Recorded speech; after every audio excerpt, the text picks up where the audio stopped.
Belajar materi kelas 4, tema 9 kayanya negeriku, subtema 1 kekayaan sumber energi di Indonesia, pembelajaran 4. Tujuan pembelajaran ini sebagai berikut.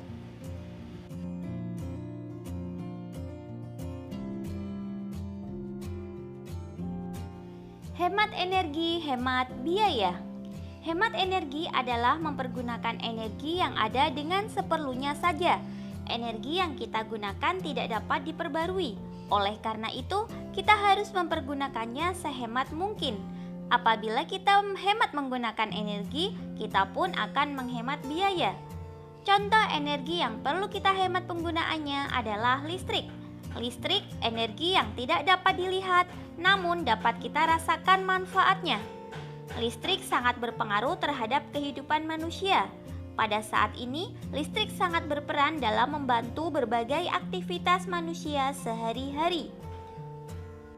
Untuk mendapatkan listrik, manusia harus bersusah payah membuat berbagai macam pembangkit listrik. Contoh pembangkit listrik antara lain pembangkit listrik tenaga air atau PLTA, pembangkit listrik tenaga surya atau PLTS, dan pembangkit listrik tenaga uap atau PLTU.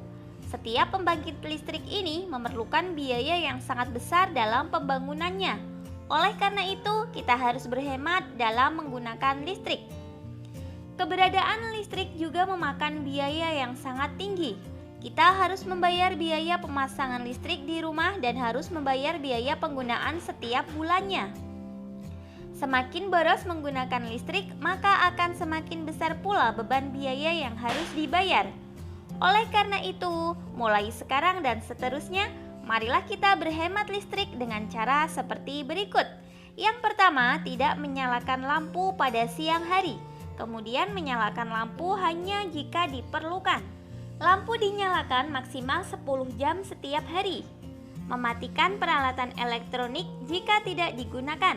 Kemudian juga menggunakan listrik seoptimal mungkin.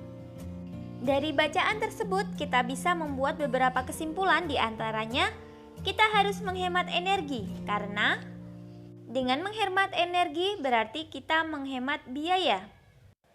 Dengan hemat energi maka akan hemat biaya, maksudnya adalah saat kita menggunakan energi pasti akan mengeluarkan biaya. Apalagi jika energi yang kita gunakan banyak, pasti biaya juga banyak. Dengan menghemat energi, maka biaya yang kita keluarkan juga akan terhemat. Cara menghemat energi listrik diantaranya yaitu mematikan alat elektronik jika tidak digunakan, kemudian memperbaiki sirkulasi udara di rumah agar tidak banyak menggunakan AC atau kipas angin. Selanjutnya, menanam pohon di dekat rumah agar udara sejuk dan meminimalkan penggunaan alat elektronik penyejuk udara. Menggunakan alat elektronik yang menghemat daya, lalu beralih pada sumber energi listrik alternatif. Selanjutnya, mari kita temukan gagasan pokok dari masing-masing paragraf. Kita ingat kembali bahwa gagasan pokok terdapat pada kalimat utama di setiap paragraf. Mulai dari paragraf 1. Dapat kita lihat bahwa kalimat utama paragraf 1 terletak di awal paragraf. Bisa kita ambil gagasan pokok dari paragraf 1, yaitu mempergunakan energi yang ada seperlunya saja. Lanjut ke paragraf kedua. Terletak di awal paragraf, itu kalimat utamanya. Jadi, ide pokoknya adalah energi yang perlu kita hemat, penggunaannya adalah listrik. Lanjut ke paragraf ketiga. Ya, kalimat utama paragraf ketiga terletak di akhir paragraf ya, itu sebagai simpulan. Ya, bisa dilihat ya. Oleh karena itu, kita harus berhemat dalam penggunaan listrik, itu kalimat utamanya. Berarti dapat kita tarik gagasan pokok dari paragraf ketiga, yaitu kita harus berhemat dalam menggunakan listrik. Lanjut paragraf keempat. Kalimat utama paragraf keempat juga terdapat di akhir paragraf sebagai simpulan. Bisa kita tarik gagasan pokok dari paragraf keempat, yaitu semakin boros menggunakan listrik maka semakin banyak pula biayanya. Selanjutnya di paragraf terakhir, yaitu bisa kita lihat di situ gagasan pokoknya adalah tentang cara menghemat listrik. Sumber-sumber energi yang ada di Indonesia yang menyangkut kepentingan orang banyak dikelola oleh negara dan dipergunakan untuk sebesar-besarnya kemakmuran dan kesejahteraan rakyat. Contohnya minyak bumi, batu bara, gas, dan air. Setiap warga negara juga memiliki kewajiban untuk memanfaatkannya dengan bijak dan hemat. Ya, berikut ini kewajiban manusia dalam menggunakan sumber energi dalam kehidupan sehari-hari. Menghemat energi dengan menggunakannya seperlunya, kemudian memanfaatkan teknologi dan peralatan yang ramah lingkungan, lalu juga menjaga dan melestarikan alam untuk menjaga ketersediaan sumber energi, melakukan reboisasi untuk menjaga ketersediaan sumber air, serta menggunakan energi alternatif seperti energi angin, air, atau matahari untuk menggantikan energi yang tidak dapat diperbarui. Ya, jika semua kewajiban telah ditunaikan, sudah sepantasnya kita memperoleh hak kita. Hak kita terhadap sumber energi. Setiap orang memiliki hak yang sama untuk menggunakan energi agar dapat menunjang kegiatannya sehari-hari. Untuk hal-hal tertentu, setiap orang pun berhak mengelola energi. Hak mengelola energi diperbolehkan selama tidak melanggar undang-undang dan merugikan orang lain.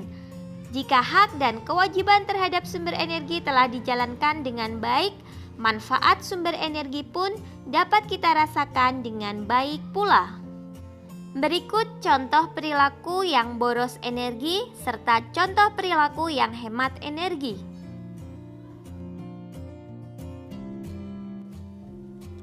Kewajiban kita sebagai manusia tidak hanya pada sumber daya alam, namun juga terhadap lingkungan alam secara keseluruhan. Hal tersebut dikarenakan manusia dan lingkungan memiliki keterkaitan yang sangat erat. Manusia dan lingkungan. Lingkungan amat penting bagi kehidupan manusia karena manusia tergantung kepada lingkungan. Manusia membutuhkan lingkungan untuk mencukupi kebutuhan hidupnya.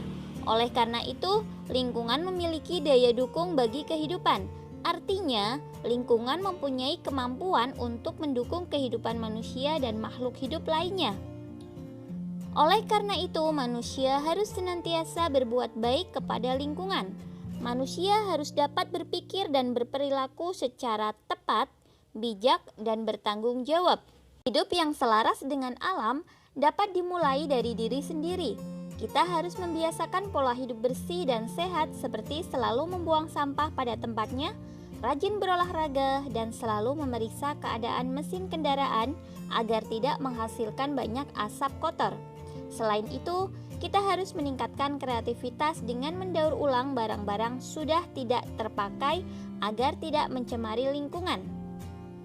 Berikut ini informasi penting pada bacaan.